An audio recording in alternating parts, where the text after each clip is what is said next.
Sir ಈಗ ಆ, ನಕಲಿ ಗಾಂಜಾ ಕೇಸನ್ನ ವಿದ್ಯಾರ್ಥಿ ಮೇಲೆ ಹಾಕಿರೋದ್ರಿಂದ ವಿದ್ಯಾರ್ಥಿ ಸೂಸೈಡ್ ಮಾಡ್ಕೊಂಡಿದ್ದಾನೆ. ಈ ವಿಚಾರವನ್ನ ಈಗ BY ವಿಜೇಂದ್ರ ಅವರು ಕೂಡ ಟ್ವೀಟ್ ಮಾಡಿದ್ದಾರೆ. ಪೊಲೀಸರು ಅವರು ಲಂಚದ ಹಣಕ್ಕಾಗಿ ಈ ರೀತಿ ವಿದ್ಯಾರ್ಥಿಯ ಜೀವನವನ್ನ ಬಲಿ ಪಡೆದಿರುವಂತದ್ದು ಎಷ್ಟು ಮಟ್ಟಿಗೆ ಸರಿ? CM ಹಾಗೂ ಹೋಮ್ ಮಿನಿಸ್ಟರ್ ಇದಕ್ಕೆ ನೈತಿಕ ಹೊಣೆಯನ್ನ ಹೊರಬೇಕಾಗುತ್ತೆ ಅಂತ. ಅಲ್ಲ, ನಾವು ಇಡೀ ರಾಜ್ಯದ ಜವಾಬ್ದಾರಿಯನ್ನ ಹೊತ್ತಿದ್ದೇವೆ ನಾವು. ಹಾಗಾಗಿ ನಾವೇ ಎಲ್ಲದಕ್ಕೂ ಕಾರಣ ಅಂತಕ್ಕಂಥದ್ದು ಸ್ವಾಭಾವಿಕವಾಗಿ ಅವ್ರಿಗೆ ಬರ್ತಕ್ಕಂಥದ್ದು. ಅದ್ರ ಬಗ್ಗೆ ನಮ್ದೇನು ತಕರಾರಿಲ್ಲ. ಆದರೆ ಸಂಪೂರ್ಣ ಮಾಹಿತಿಯನ್ನು ತಗೊಳ್ತೇನೆ, ಯಾವ ರೀತಿ ಅದು ಆ ಘಟನೆ ಆಗಿದೆ ಮತ್ತು ಯಾಕೆ ಆ ವಿದ್ಯಾರ್ಥಿ ಸಾವಿಗೆ ಹೋಗುವಂತ ರೀತಿಯಲ್ಲಿ ಏನು ಘಟನೆ ನಡೆದಿದೆ, ಯಾರದಕ್ಕೆ ಜವಾಬ್ದಾರಿ, ಅದೆಲ್ಲ ಮಾಹಿತಿ ತಗೊಂಡು ಆ ನಂತರ ನಾನು ಉತ್ತರ ಕೊಡ್ತೇನೆ. ಈಗ ನಾನು ನಮ್ಮ ಕಮಿಷನರ್ ಆಫೀಸಿಗೆ ಸಭೆ ಇದೆ, ಅಲ್ಲಿ ಅದನ್ನು ಮಾತಾಡ್ತೇನೆ. ಸರ್ ಈಗ CM ಗೊಂದಲ ಏನಿದೆ ಸರ್, ಈಗ ಹೈಕಮಾಂಡ್ ಇತ್ಯರ್ಥ ಮಾಡತ್ತಾದ್ರೆ ಮಲ್ಲಿಕಾರ್ಜುನ್ ಖರ್ಗೆ ಅವರು AICC ಅಧ್ಯಕ್ಷ ಆಗಿದ್ದಾರೆ, ಕನ್ನಡಿಗರಾಗಿದ್ದಾರೆ, ಅವ್ರಿಗೆ ಇಲ್ಲಿನಂತ ಜನರ ಪರಿಸ್ಥಿತಿ ಗೊತ್ತಿದೆ. ಅವ್ರು ಒಂದು ಮನ್ಸು ಮಾಡಿದಿದ್ರೆ ಆಗೋಗಿರ್ತಿತ್ತು ಇಷ್ಟೊಳಗಡೆ. ಆದ್ರೆ ಅವ್ರಿಗೆ ದಲಿತರೇ CM ಆಗ್ಬೇಕು ಅನ್ನೋ ಒಂದು ಲೆಕ್ಕಾಚಾರದಲ್ಲಿ ಏನಾದ್ರು ಅವರೇ ಮುಂದೂಡಿಸ್ತಾ ಇದ್ದಾರಾ ಅನ್ನೋದು ಪ್ರಶ್ನೆ ಸರ್. ಬಹಳಷ್ಟು ಮಾಹಿತಿಗಳು ನಮಗಿಲ್ಲ. ಮುಖ್ಯಮಂತ್ರಿಗಳ ವಿಚಾರದಲ್ಲಿ ಏನು ಮಾಧ್ಯಮದಲ್ಲೆಲ್ಲ ಬರ್ತಾ ಇದೆ, ಅದು ಬಹಳಷ್ಟು ಮಾಹಿತಿಗಳು ನನಗಂತೂ ಇಲ್ಲ. ಹಾಗಾಗಿ ಅದ್ರ ಬಗ್ಗೆ ಹೆಚ್ಚು ಮಾತನಾಡೋದು ಸಮಂಜಸ ಅಲ್ಲ ಅಂತೇಳಿ ನನಗನ್ಸುತ್ತೆ. ಅದನ್ನು ಅಲ್ಲಿಗೆ ಬಿಟ್ಬಿಡೋಣ. ಏನು ಹೈಕಮಾಂಡ್ನವರು ಏನೆಲ್ಲ ತೀರ್ಮಾನ ತಗೊಳ್ತಾರೆ, ಅವರಿಗೆ ಪ್ರತಿಯೊಂದು ವಿಚಾರಗಳು ರಾಜ್ಯದ ಬಗ್ಗೆ ಗೊತ್ತಿರ್ತಕ್ಕಂಥದ್ದೇ. ಮಲ್ಲಿಕಾರ್ಜುನ್ ಖರ್ಗೆ ಅವರು ನಮ್ಮ ಅಖಿಲ ಭಾರತ ಕಾಂಗ್ರೆಸ್ಸಿನ ಅಧ್ಯಕ್ಷರಾಗಿರೋದೇ ನಮಗೆ ಒಂದು ಸೌಭಾಗ್ಯ. ಯಾಕೆಂದರೆ AICC ಅಧ್ಯಕ್ಷರಾಗೋದು ಅಷ್ಟು ಸುಲಭನೂ ಅಲ್ಲ, ಮತ್ತು ಆ ದೊಡ್ಡ ಜವಾಬ್ದಾರಿಯನ್ನು ನಿಭಾಯಿಸುವಂಥ ಸಾಮರ್ಥ್ಯನೂ ಇರಬೇಕಾಗ್ತದೆ. ಅದಕ್ಕಾಗಿ ಸನ್ಮಾನ್ಯ ಖರ್ಗೆ ಅವರಿಗೆ ಅವಕಾಶ ಇದೆ. ಅವರಿಗೆ ಪ್ರತಿಯೊಂದು ಈ ರಾಜ್ಯದ ರಾಜಕಾರಣ ಪ್ರತಿಯೊಂದು ಗೊತ್ತು, ಅತ್ಯಂತ ಹೆಚ್ಚು ಅನುಭವ ಇರ್ತಕ್ಕಂಥವ್ರು, ಮತ್ತು ಎಲ್ಲವನ್ನು ಕೂಡ ಸ್ವತಃ ತಾವು ಅನುಭವಿಸಿದ್ದಾರೆ, ನೋಡಿದ್ದಾರೆ, ಅವ್ರಿಗೆಲ್ಲವೂ ಗೊತ್ತಿದೆ. ಹಾಗಾಗಿ ನಾವುಗಳು ಯಾರು ಹೇಳಿದ್ರೆ ಅದಕ್ಕೇನು ಅಷ್ಟೊಂದು ಅರ್ಥ ಬರೋದಿಲ್ಲ. ಅದಕ್ಕಾಗಿ ನಾನು ಹೆಚ್ಚು ಅದ್ರ ಬಗ್ಗೆ ಪ್ರತಿಕ್ರಿಯೆ ನೋಡಿದ್ರೆ ಅವ್ರಿಗೂ ಕೂಡ CM ಆಗುವಂತ ಆಸೆ ಏನಾದ್ರು ಇದೆಯಾ ಅಂತ. ಅಲ್ಲ, ನಮಗೆ ಅವ್ರು ಆಗಿದ್ರೆ ಬಹಳ ಸಂತೋಷ. ಯಾಕೆಂದ್ರೆ ನಮಗೆ ಅಷ್ಟೊಂದು ಹಿರಿಯ ರಾಜಕಾರಣಿ ಮತ್ತು ಅನುಭವ ಇರ್ತಕ್ಕಂಥವ್ರು. ಅವರು ಆಗೋದಾದ್ರೆ ನಾವೆಲ್ಲರೂ ಸ್ವಾಗತ ಮಾಡ್ತೀವಿ.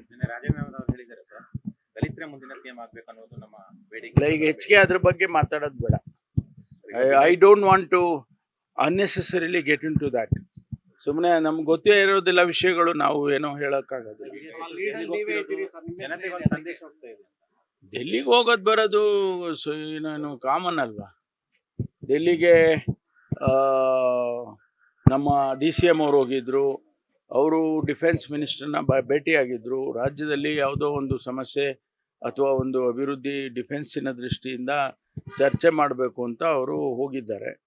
ಅದೇ ರೀತಿ ಮಹದೇವಪ್ಪನವರು, ಮುನಿಯಪ್ಪನವರು ಈ SC ST ನಮ್ಮ ಇಂಟರ್ನಲ್ ರಿಸರ್ವೇಷನ್ ಅದನ್ನು SC ಕಮಿಷನ್ನಿಗೆ ತಿಳಿಸ್ಬೇಕು ಅಂತೇಳಿ ಅವರು ಹೋಗಿದ್ದಾರೆ. ಅಲ್ಲಿ ಡೆಲ್ಲಿಗೆ ಹೋದಾಗ ನಮ್ಮದೊಂದು ಸಂಪ್ರದಾಯ, ನಾನು ಹೋದರೂ ಅಷ್ಟೇ, ಯಾರೇ ಹೋದರೂ ಅಷ್ಟೇ, ನಮ್ಮ AICC ಕಚೇರಿಗೆ ಭೇಟಿ ಕೊಡ್ತೀವಿ. ಅಲ್ಲಿ ಯಾರು ನಮಗೆ ಸಿಗ್ತಾರೆ ಅಥವಾ ನಾವೇ ಯಾರನ್ನಾದ್ರೂ ಭೇಟಿ ಮಾಡಬೇಕು ಅಂತಿದ್ರೆ ಅವ್ರ ಅಪಾಯಿಂಟ್ಮೆಂಟ್ ತೊಗೊಳ್ತೀವಿ, ಮಾತಾಡ್ಕೊಂಡು ಬರ್ತೀವಿ. ಇದು ರಾಜ್ಯದ ರಾಜಕಾರಣ ಇರ್ಬೋದು, ರಾಷ್ಟ್ರದ ರಾಜಕಾರಣ, ಪಕ್ಷದ ರಾಜಕಾರಣ ಇರ್ಬೋದು. ಮೇ ತಿಂಗಳ ಒಳಗಡೆ ಸರ್ ಫಲಿತಾಂಶ ಬಂದಂತ ಎಲ್ಲ ಗೊಂದಲಗಳಿಗೂ ಕೂಡ ಹೈಕಮಾಂಡ್ ಇತ್ಯರ್ಥ ಮಾಡುತ್ತೆ ಅನ್ನುವಂಥ ನಿರೀಕ್ಷೆ ನಿಮ್ಗಿದೆಯಾ ಸರ್? ನೋಡಿ, ನಮಗೆ ಇದೆಲ್ಲದಕ್ಕಿಂತ ಮುಖ್ಯವಾಗಿ ನಮಗೆ ರಾಜ್ಯದ ಜನತೆಗೆ ನಾವು ಮಾತು ಕೊಟ್ಟಿದ್ದೀವಿ, ಒಳ್ಳೆ ಆಡಳಿತ ಕೊಡ್ತೀವಿ. ನಾವು ಪ್ರಣಾಳಿಕೆ ಅಧ್ಯಕ್ಷ. ನಾನು ಪ್ರಣಾಳಿಕೆ ಬರೆಯುವಾಗ ನೀವು ಮೊದಲನೇ ಪೇಜಲ್ಲೇ ನೋಡಿ, ನಾವು ಈ ರಾಜ್ಯಕ್ಕೆ ಒಂದು ಒಳ್ಳೆಯ ಆಡಳಿತವನ್ನು ಕೊಡ್ತೀವಿ, we give A good governance ಅಂತ ಹೇಳ್ಕೊಂಡಿದ್ದೀವಿ. ಅದಾಗೋದು ಮುಖ್ಯ ಅಲ್ವಾ. ನಮ್ಮ ಒಳಗಡೆ ರಾಜಕಾರಣ, ಒಳಗಡೆ ಗೊಂದಲ ಇವೆಲ್ಲ ಯಾವಾಗಲೂ ಇರುತ್ತೆ.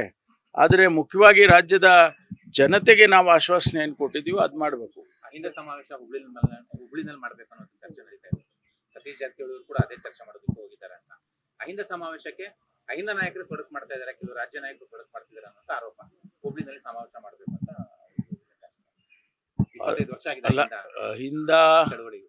ಅಹಿಂದ ಸಮಾವೇಶ ಪ್ರಾರಂಭ ಆಗಿದ್ದೆ ಆ ಸಮುದಾಯಗಳು ಇನ್ನೂ ಅನೇಕ ಕ್ಷೇತ್ರಗಳಲ್ಲಿ ಮುಂದುವರೆದಿಲ್ಲ. ಶೈಕ್ಷಣಿಕವಾಗಿ ಹಿಂದೆ ಬಿದ್ದಿದ್ದಾರೆ, ಔದ್ಯೋಗಿಕವಾಗಿ ಹಿಂದೆ ಬಿದ್ದಿದ್ದಾರೆ, ಆರ್ಥಿಕವಾಗಿ ಹಿಂದೆ ಬಿದ್ದಿದ್ದಾರೆ, ಸಾಮಾಜಿಕವಾಗಿ ಅಂತೂ ಹಿಂದೆ ಬಿದ್ದಿದ್ದಾರೆ. ಅದಕ್ಕೆ ಅವರಿಗೆ ಉತ್ತೇಜನ ಕೊಡಬೇಕು ಅನ್ನುವ ಕಾನ್ಸೆಪ್ಟಿಂದನೇ ಅಹಿಂದ ಪ್ರಾರಂಭ ಆಗಿತ್ತು. ಈಗ ಮತ್ತೆ ಮತ್ತೆ ಅದನ್ನು ನಾವು ಹೇಳಬೇಕಾಗ್ತದೆ, ಯಾಕೆಂದರೆ ಅದು ಇನ್ನೂ ನಮಗೆ ಕಾರ್ಯಗತ ಆಗಬೇಕಲ್ಲ. ಸಂಪೂರ್ಣವಾಗಿ ಆ ಸಮುದಾಯಗಳು ಸಮಾಜದ ಮುಖ್ಯವಾಹಿನಿಗೆ ಬರೋದಾದರೆ ಸಂತೋಷ. ಅಲ್ಲಿವರೆಗೂ ನಾವು ಇದನ್ನು ಮಾಡಲೇಬೇಕಾಗ್ತದೆ. ಹೈಕಮಾಂಡ್ ಒಪ್ಪಿಗೆ ಕೊಡಬೇಕು ಅಂತ ಹೇಳ್ತೀರಾ? ಹೌದು, ಸಮಾವೇಶ ಆಗಬೇಕು. ಅವರೆಲ್ಲ ಅವರವರ ಸಮಸ್ಯೆಗಳಿಗೆ ಉತ್ತರವನ್ನು ಕಂಡುಹಿಡ್ಕೋಬೇಕು. ಅದಕ್ಕೆ ಸಮಾವೇಶ ಮಾಡಿದರೆ ಒಳ್ಳೆಯದು. ದಲಿತ ಸಮಾವೇಶಕ್ಕೆ ಅನುಮತಿ ಕೊಡಲಿಲ್ಲ ಸರ್. ಅಲ್ಲ, ಇದು ಅದರಲ್ಲೇ ಸೇರಿದ್ಯಲ್ಲ. ಅಹಿಂದ ಅಂದ್ರೆ ದಲಿತರು ಸೇರಿದ್ದಾರೆ. ಜಾತಿ ಜನಗಣತಿ ವರದಿದ್ದು ಸರ್ 420 ಕೋಟಿ ಖರ್ಚಾಗಿದೆ. 1.25 ಲಕ್ಷ ಸಿಬ್ಬಂದಿನ ಯೂಸ್ ಮಾಡ್ಕೊಂಡಿದ್ದಾರೆ. 12 ಆಯೋಗ ರಚನೆ ಆಗಿದೆ. ಆದ್ರೂ ಒಂದು ತಾರ್ಕಿಕ ಅಂತ್ಯ ಇವತ್ತವರೆಗೂ ಬರಕ್ಕಾಗಿಲ್ಲ. ಇದರಲ್ಲಿ ಸಿಎಂ ಸೋತ್ರ ಈ ಹಂತದಲ್ಲಿ ಅನ್ನೋದು ಪ್ರಶ್ನೆ. ಇಲ್ಲ, ಸೋಲೋ ಪ್ರಶ್ನೆನೇ ಇಲ್ಲ. ಬಟ್ ಹೆಚ್ಚು ಮಾಹಿತಿ ನನಗೆ ಅದ್ರ ಬಗ್ಗೆ ಇಲ್ಲ. ಹಾಗಾಗಿ ನಾನು ಹೇಳೋದಕ್ಕೆ, ರಿಯಾಕ್ಟ್ ಮಾಡೋದಕ್ಕೆ ಸಮರ್ಥನಲ್ಲ. ವಿನಯ್ ಕುಲಕರ್ಣಿ ಅವರ ಪ್ರಕರಣದಲ್ಲಿ ಅವರ ಕನ್ವಿಕ್ಟ್ ಆಗಿದ್ದಾರೆ. ಶಾಸಕ ಸ್ಥಾನದಿಂದ ಅನರ್ಹ ಆಗ್ಬೇಕಿತ್ತು. ಏನಾದ್ರು ಮಾಹಿತಿ? ಅದು ಪ್ರೊಸೀಜರಲ್ಲ. ಅದು ಸ್ಪೀಕರು ಮತ್ತು ಅವರಿಗೆ ಬಿಟ್ಟಿರ್ತಕ್ಕ ಕಾನೂನು ವ್ಯವಸ್ಥೆಯಲ್ಲಿ ಯಾವ ರೀತಿ ಮಾಡಬೇಕು ಅದನ್ನು ಪ್ರೊಸೀಜರಲ್ಲಿ ಮಾಡ್ತಾರೆ. ಅದು 1 ದಿನ ಡಿಲೇ ಆಗ್ಬೋದು, 2 ದಿನ ಡಿಲೇ ಆಗ್ಬೋದು. ಅದನ್ನು ಯಾರೂ ಕೂಡ ಉಲ್ಲಂಘನೆ ಮಾಡೋಕ್ಕಾಗೋದಿಲ್ಲ. ಅಲ್ಲ, ತೀರ್ಮಾನ ಆಗಿದೆ. ತೀರ್ಮಾನಕ್ಕೆ ತಕ್ಕನಂಗೆ ಅಧಿಸೂಚನೆಯನ್ನು ಮಾಡಿದ್ದಾರೆ. ಭಾಳ ಒಳ್ಳೆಯದು. ಈಗ ನಾವು 56,000 ಹುದ್ದೆಗಳನ್ನು ಏನು ನಾವು ನೇಮಕಾತಿ ಮಾಡಬೇಕು ಅಂತ ಇದ್ದೇವೆ. ಈ ಅಧಿಸೂಚನೆ ಆದ ತಕ್ಷಣವೇ ಅವರು ನೋಟಿಫಿಕೇಶನ್ಗಳನ್ನು ಎಲ್ಲ ಇಲಾಖೆಗಳು ಮಾಡ್ತಾರೆ.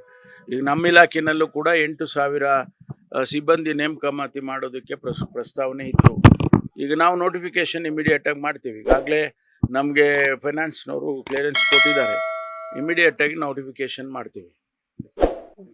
ಲೇಟೆಸ್ಟ್ ಹಾಗೂ ಇಂಟ್ರೆಸ್ಟಿಂಗ್ ಸುದ್ದಿಗಳಿಗಾಗಿ ಬಾಸ್ ಟಿವಿ ಕನ್ನಡ ಚಾನೆಲ್ನ ಸಬ್ಸ್ಕ್ರೈಬ್ ಮಾಡಿ. ಹಾಗೆಯೇ ಬೆಲ್ ಐಕಾನ್ ಪ್ರೆಸ್ ಮಾಡಿ. ಇದರ ಜೊತೆಗೆ ಫೇಸ್ಬುಕ್, ಇನ್ಸ್ಟಾಗ್ರಾಮ್, ಎಕ್ಸ್ನಲ್ಲೂ ಮಿಸ್ ಮಾಡದೆ ಫಾಲೋ ಮಾಡಿ.